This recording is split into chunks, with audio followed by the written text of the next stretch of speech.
To all units, proceed to your post assignments. All units, proceed to your post assignments. Brad, I do have a question, and I'm not. I don't ever consider myself a conspiracy theorist.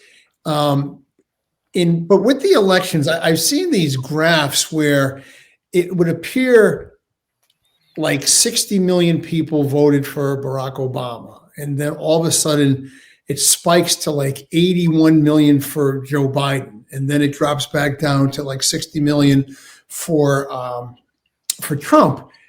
And I'm always curious, like, what created this huge disparity in the voting bloc where, he campaigned from his basement. He didn't give many public appearances.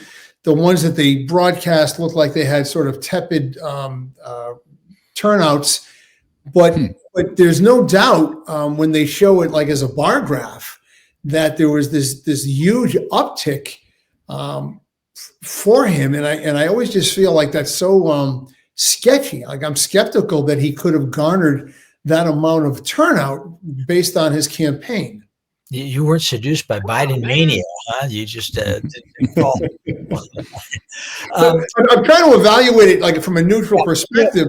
No, it's a good question, and one of the things I think we always need to keep in mind is 10,000 people attending a rally who would walk across broken glass in their bare feet or crawl across it on their hands and knees to vote for Trump are worth no more. In fact, they're worth less than 10,200 Biden voters who are totally apathetic, but really kind of fear Trump. And in this huge get out the vote effort, and the Democrats had a massive get out the vote effort, finally voted. And remember in 2020, there was a massive use of COVID to try to alter election laws. Yeah, that's true. Yes. Voting.